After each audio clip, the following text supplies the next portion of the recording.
correct? So we have chapter 3, that is linear equation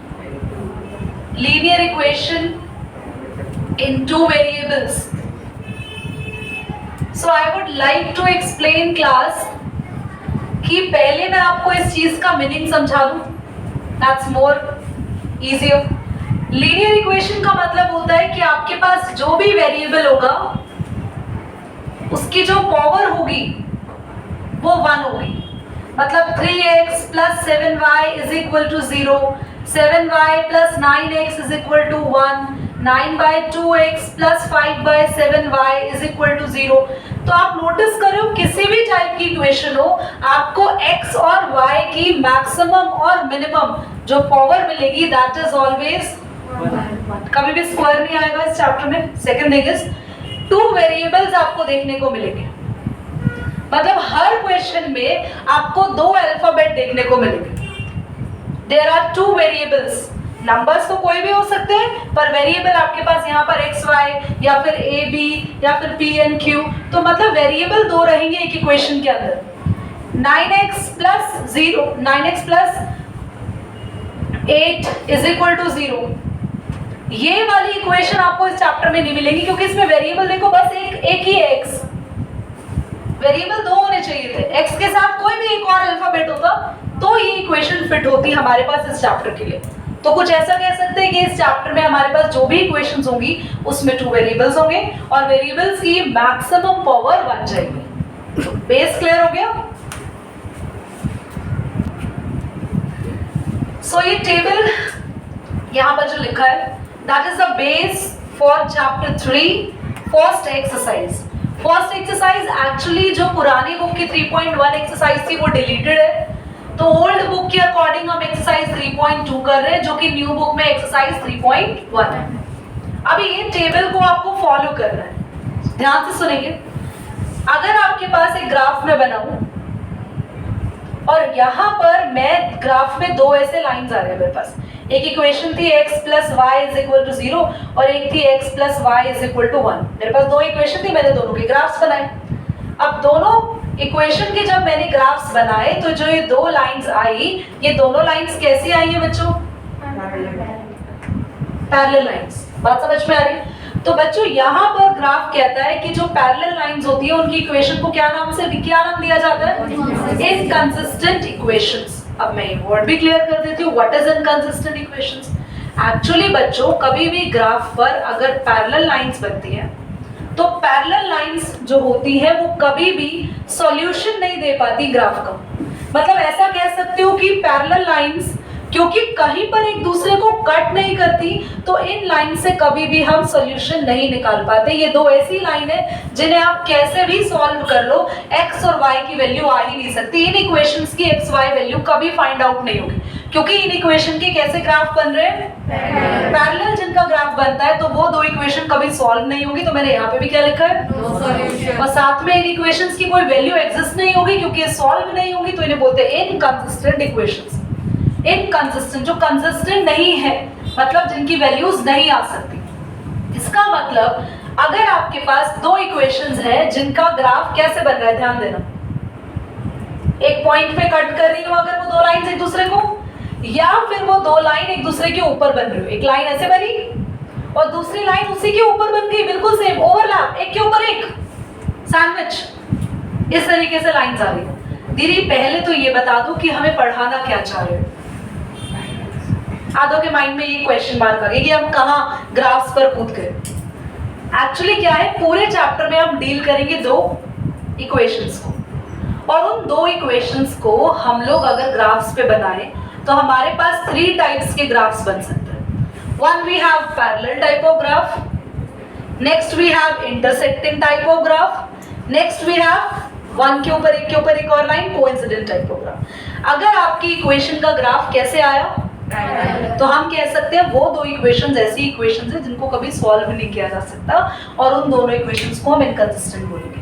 सिर्फ कौन सी 2 equation solve हो सकती है? या तो उनका ग्राफ ऐसा बने इंटरसेक्टिंग, दिख रहा है इंटरसेक्टिंग, समझ में आ गया होगा. या तो इंटरसेक्टिंग लाइंस बने या फिर एक के ऊपर एक मतलब ये दो ग्राफ्स का मतलब है इसी तरीके के ग्राफ्स के इक्वेशंस के सॉल्यूशंस निकाले जा सकते हैं। अगर आपकी इंटरसेक्टिंग लाइंस होगी तो x और y की बस एक एक वैल्यू आएगी। कैसा सॉल्यूशन होगा? यूनिक। एक x का आंसर आएगा, एक y का आंसर आएगा। और अगर आपका कैसा ग्राफ होगा तो x और y के बहुत ज्यादा आंसर्स आ सकते हैं। x की भी बहुत सारी वैल्यूज आ सकती है, मैनी सॉल्यूशन, और y की भी बहुत सारी वैल्यूज आ सकती है। तो दीदी हमें एग्जाम में कौन सी इक्वेशंस के सॉल्यूशंस निकालने आएंगे? तो एग्जाम में सिर्फ और सिर्फ किसके बारे में सॉल्यूशंस निकालना आएगा? समझा आपको ग्राफ यहाँ पर टेबल में तीनों रखे हैं। 3.2 में हम इस टेबल का यूज करके कुछ क्वेश्चंस करेंगे भी, पर आपको आगे जो एक्सरसाइज आप करोगे 3.3 ऑनवर्ड्स, वहां पर बस कौन सी इक्वेशंस को डील करेंगे? यानी हम यूनिक सॉल्यूशन पे बात करेंगे। इनको आपको सॉल्व नहीं करना, बस आपको पता होना चाहिए कि कितने टाइप की इक्वेशंस होती है। 3 टाइप की इक्वेशंस होती है, जिसमें कुछ इक्वेशंस इंटरसेक्टिंग लाइंस बनाती है, कुछ इक्वेशंस कोइंसिडेंट और कुछ इक्वेशंस सिर्फ और सिर्फ पैरेलल ऐसी लाइंस हैं जिनके कभी सॉल्यूशंस नहीं आते, सिर्फ इनकंसिस्टेंट कहा जाता है। अगर इंटरसेक्टिंग लाइंस और कोइंसिडेंट लाइंस हो तो उनके सॉल्यूशंस आते हैं, तो उन्हें क्या बोला जाता है? कंसिस्टेंट इक्वेशंस, मतलब जिनके आंसर्स आते हो। इंटरसेक्टिंग में कितने आंसर्स आएंगे x और y के? और यहाँ पर बहुत सारे सॉल्यूशंस। ठीक है, अब कैसे क्वेश्चंस आते हैं इस टेबल के बेसिस पर? तो इस टेबल के बेसिस पर ऐसे क्वेश्चंस आएंगे। आपको 2 इक्वेशंस दी होगी, 2 इक्वेशंस को आपको मैं सॉल्व करना सिखाऊंगी। अभी बताना होगा वो 2 इक्वेशंस कौन सी है, इंटरसेक्टिंग है या पैरेलल है इक्वेशन, बस।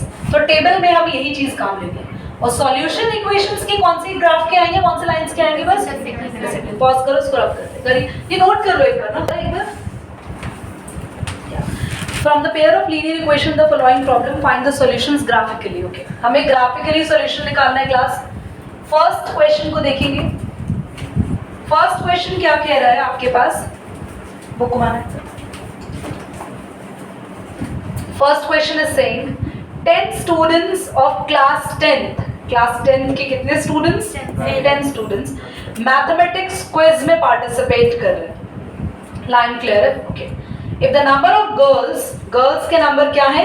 4 more than the boys, तो boys जो भी है girls उनसे 4 ज्यादा है, ठीक है।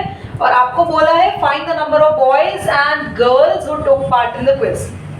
Keep it in। और नहीं, इस चैप्टर में सबसे पहली चीज आपको ध्यान रखनी है कि आपको इस चैप्टर में इक्वेशंस बनाने के लिए x और y 2 वेरिएबल्स लेट करने पड़ेंगे। क्या 2 ही चीजें लेट करनी है? यस, 2 ही, क्योंकि हमारे इक्वेशन में 2 वेरिएबल्स है, ऐसा चैप्टर भी कह रहा है। तो आपको 2 चीजें लेट करनी पड़ेंगी। और अब बच्चे कंफ्यूज होते हैं कि हमें क्वेश्चन पढ़ के समझ ही नहीं आ रहा, हम लेट क्या करें। तो आप क्वेश्चन को ध्यान से पढ़ो और वहां पर जहां फाइंड वाली लाइन आ रही हो, जो फाइंड करना होता है वही आप लेट करोगे। Read the line. यस, तो आपको बोला है there are 10 student in class 10th, जिसमें से गर्ल्स का नंबर 4 मोर देन है बॉयज के, और फाइंड करो number of boys and number of girls. Very easy, let वही करना है जो फाइंड करना होता है। Let the number of boys, बेटा बॉयज कितने हैं? मान लो x, and let the number of girls y। नहीं y, क्यों x + 4? मैंने कहा जो 2 चीजें फाइंड करनी है उन्हीं 2 को x और y लेट करके काम करेंगे इस चैप्टर में। सबसे आसान कर दिया मैंने आपको ये बताना कि लेट वो करना है जो फाइंड करना है। फाइंड क्या करना था? गर्ल्स एंड बॉयज, तो गर्ल्स और बॉयज को हमने x और y लेट कर लिया। अब जल्दी ध्यान देंगे, इक्वेशंस कितनी बनेंगी हर क्वेश्चन में? 2, क्योंकि 2 इक्वेशंस होंगी तभी सॉल्व होके आंसर आएंगे। आपको एक बात बताओ कि इक्वेशन कितनी बनेगी ये कैसे पता चलता है? आपने कितने वेरिएबल लेट किए? 2, तो इक्वेशंस 2 बनेंगी। जब आप हायर क्लासेस में जाएंगे तो ऐसे क्वेश्चंस करेंगे जिनमें 3 वेरिएबल्स लेट करने पड़ते हैं, तो वहां कितनी इक्वेशंस बनती है? 3। जब 4 वेरिएबल्स लेट करेंगे तो जितने वेरिएबल्स लेट होते हैं उतनी इक्वेशंस बनती है। आपको ये भी क्लियर हो गया? अब सबसे पहले इक्वेशन नंबर फर्स्ट हम देखेंगे। इक्वेशन नंबर फर्स्ट बनेगी पहली लाइन पे, तो बोला था there are 10 students in class 10th। Class 10th में टोटल बच्चे 10 हैं, है ना? या हम ऐसा बोल सकते हैं there are 10 students in class 10 participating in quiz लिख रही हूँ मैं, पूरा लिखने की कोई ऐसी जरूरत नहीं है, क्योंकि 10 स्टूडेंट पार्टिसिपेट कर रहे हैं क्विज में, तो बॉयज और गर्ल्स को मिला के 10 ही हुआ। पहली इक्वेशन बन भी गई। हमने बॉयज के नंबर्स और गर्ल्स के नंबर जो लेट करे थे दोनों को मिला देंगे तो टोटल 10 ही हुआ, क्योंकि दोनों को मिलके बॉयज और गर्ल्स के टोटल नंबर मिलके कितने बच्चे हैं टोटल, ऐसा क्वेश्चन कह रहा है। फर्स्ट इक्वेशन बन गई। सेकेंड इक्वेशन पर आओ। Girls are 4 more than boys। जरा ये ध्यान से सुनेंगे। बॉयज का नंबर गर्ल्स का नंबर कौन पहले से ही ज्यादा है, जो क्वेश्चन कह रहे हैं बताओ। गर्ल्स। अब जरा ध्यान से सुनना। फॉर एग्जाम्पल, मैं एग्जाम्पल दे रही हूँ। मान लो 14 गर्ल्स है, मान लो 14 गर्ल्स है क्लास में और 10 बॉयज है। मैं मानने को कह रही हूँ, इससे मेरा कोई रिलेशन नहीं है जो मैं नंबर बता रही हूँ। मान लो 14 गर्ल्स है और 10 बॉयज है क्लास में, और गर्ल्स और बॉयज के नंबर को बराबर करना है, तो जो चीज पहले से ही ज्यादा है उसमें 4 ऐड करोगे या जो कम है उसमें? तो अब तुम्हें समझ में आ रही है बात? तो हमने लिख दिया गर्ल्स और बॉयज के यहाँ पे नंबर्स, यहाँ पे लिख दिया x और y। इक्वेशन कैसे बनाएंगे बच्चों? गर्ल्स तो पहले से ही ज्यादा है, बॉयज में 4 ऐड करेंगे, क्योंकि बॉयज कम है। अगर बॉयज में 4 ऐड करा तो हमें टोटल गर्ल्स मिल रही है। इस लाइन का मतलब भी यही है कि बॉयज का नंबर अगर जो भी है उसमें 4 ऐड करने पर ही गर्ल्स का नंबर आ रहा है। बॉयज का जो भी नंबर है उसमें 4 ऐड करने पर ही गर्ल्स का नंबर आ रहा है 14। बात समझ में आ रही है?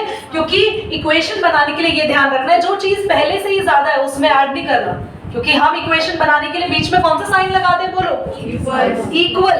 तो इक्वल साइन के लिए अगर यहाँ गर्ल्स रख रहे हो, लिसन, यहाँ हमने x रखा, ये बॉयज है, यहाँ हमने रखा गर्ल्स। गर्ल्स तो पहले से ही 4 ज्यादा थी, तो 4 अगर इसको दिया तो ये तो और ज्यादा हो जाएंगी, तो 4 किस में ऐड करेंगे? गर्ल्स में या बॉयज में? तो इक्वेशन बनके तैयार हो गई। कोई डाउट? अब दोनों इक्वेशन को ग्राफिकली सॉल्व करेंगे, नोट करो। Now solving equation graphically। बेटा ग्राफिकली इक्वेशन सॉल्व कर रहे हैं, बिल्कुल वही चीज है हम लोग जैसे 9th में इक्वेशंस बनाते थे ना, पॉइंट्स बॉक्स में लेट करते थे, सब सेम वही चलेगा। इक्वेशन नंबर 1 जो आपके पास आई है, that's x plus y is equal to 10, और इक्वेशन नंबर 2 जो आपके पास आई है, that is x plus 4 is equal to y। दोनों के लिए पहले आप पॉइंट सेलेक्ट कर ले, वर्बली ही सिलेक्ट हो जाएंगे ये तो आसानी से, और दो ही पॉइंट सेलेक्ट कर ले, ऐसा कोई प्रॉब्लम नहीं है।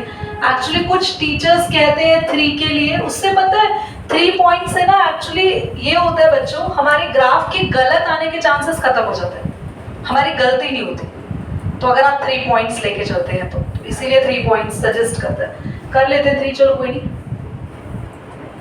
तो पॉइंट्स देखो, अगर मैं x को 0 कर दूं, अगर x को 0 पुट करूं, हटा दूं, बिल्कुल 0 तो खत्म ही है, y कितना आ गया? Point clear? और अगर y को 0 पुट कर दे, x 10 आ गया। y को 5 रखें तो 5 उधर जाके माइनस होगा, तो x भी। क्या पॉइंट्स निकालने आ गए सबको? मतलब हम x की जगह y की जगह कुछ भी पुट कर रहे हैं, आंसर आ रहा है।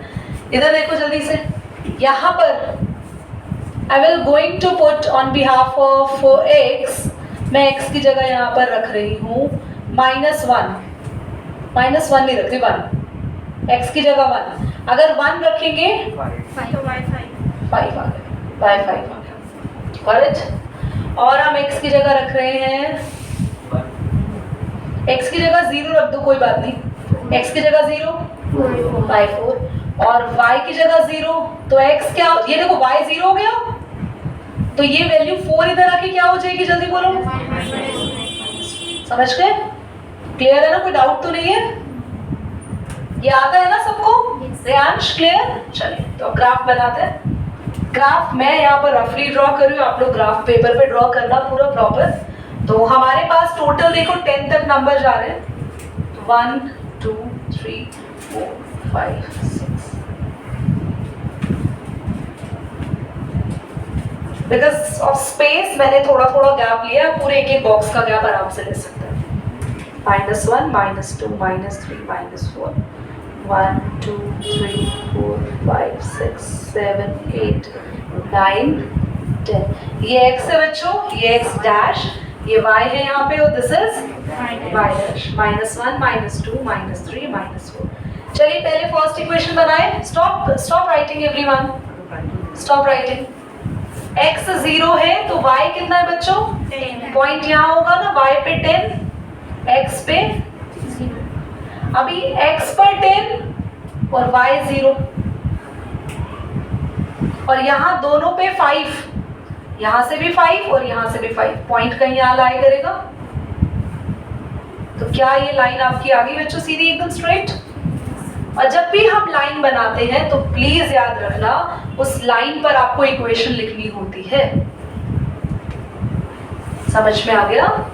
अब आते इधर, x1 है, x1 तो y कितना है देख लो, 5, तो यहां पॉइंट आया। x0 y4, ये रहा पॉइंट, y पे 4 है बच्चों, x पे 0, हमेशा x का नंबर आगे लिखते हैं। फिर x0 और y पे क्या है? -4। अरे ये पॉइंट कर दिया। हाँ, y0 x -4, ये रहा पॉइंट। ठीक है, y0 है और x पर, तो हम क्या करेंगे? We have to draw the line like this. बना लिया? और जब ये लाइन आई तो इस लाइन पे इक्वेशन में लिख दें, x + 4 =। अब आप देख रहे हो ये दो लाइन यहाँ पर कहीं पर कट कर रहे हैं, नोटिस किया आपने? यहाँ कहीं कट कर रहे हैं, जहां इन्होंने कट किया वही हमारा आंसर हुआ। इस पॉइंट को यहाँ तक लेके जाना है आपको डॉट में, इसको ना यहाँ लिख देती हूँ ताकि आप लोग को, अब ठीक है, ये डॉटेड डाल के यहाँ तक मैं रेड कलर से करती हूँ, so that listen everyone, this is the point जहां पर, एक सेकंड पॉज करो। So let's start here. तो हम लोग को क्या करना है, जहाँ जो पॉइंट मिला जहां पर ये दोनों लाइन इंसेक्ट कर रहे हैं, तो यहाँ पर ये इधर गया, एक्सटेंड हुआ, देखो कहाँ तक आया, 6, और ये यहाँ नीचे 2। अब एक्चुअली हो सकता है मैंने मेन ग्राफ में नहीं बनाया तो सेम नंबर्स ना आए, आप एग्जैक्टली वही नंबर पे पहुंचेंगे, बिकॉज स्ट्रेट लाइंस आपकी प्रॉपर बनेगी। अकॉर्डिंग टू माय ग्राफ यहाँ पर y का आंसर आ रहा है 6 और x का आंसर आ रहा है 2, यानी कि y6, आपने y देखो चेक करो किसे सिलेक्ट किया था, गर्ल्स को या बॉयज को? हाँ, तो गर्ल्स 6 है, एक्चुअली बॉयज 2 नहीं आने चाहिए थे, बॉयज का नंबर आपके पास 3 भी नहीं आएगा क्योंकि ना टोटल नंबर इनके 10 है। हाँ, तो अब आप ये करेंगे ना, देखो आप नोटिस करो मेरा ऐसा क्यों आ रहा है, क्योंकि आप देख रहे हो यहाँ गैप्स कैसे कैसे कितने कम और यहाँ देखो ज्यादा गैप्स हैं, तो इसलिए आगे पीछे आंसर आ रहे हैं। आपका बिल्कुल सही आएगा और आपके दो आंसर बिल्कुल वही सेम आएंगे बच्चों, जिनको प्लस करके क्या मिलेगा? तो आप ये ग्राफ पेपर पे बनाना, एक्सटेंड करना लाइन, जैसे ही लाइन सीधी जाएगी जो नंबर होगा दैट्स योर y, जो लाइन नीचे आएगी दैट्स नंबर इज x। ठीक है, एग्जैक्ट आंसर जो बुक के अकॉर्डिंग आ रहा है देख लो, इधर बुक में 3 आ रहा है और यहां से 7, तो क्योंकि 7 मेरे पास यहाँ पे स्पेसिंग्स प्रॉपर नहीं थे, तो द आंसर इज x क्या आएगा बच्चों, बोलो? x3 y 7। ऑफ कर दो। सेकेंड पार्ट करते हैं। सेकेंड पार्ट को एक बार अगर रीड करें, the question is saying 5 pencils और 7 पेन्स की एक साथ कॉस्ट है 50 रुपीज, और 7 पेंसिल्स और 5 पेन्स खरीदते हैं तो कॉस्ट है 46। Find the cost of 1 pencil and 1 pen. देखो फाइंड क्या करना है बच्चे, कॉस्ट ऑफ, बोलो कॉस्ट ऑफ 1 पेंसिल और 1 पेन, तो लेट भी वही करेंगे। Let the cost of 1 pencil, एक पेंसिल की कॉस्ट हम मान के चल रहे हैं x रुपीज, तो द कॉस्ट ऑफ 1 पेन कितने रुपीज हो जाएगी, बोलो बच्चों? 5 रुपीज। ठीक है, अब क्वेश्चन के अकॉर्डिंग अगर हम फर्स्ट केस देखें,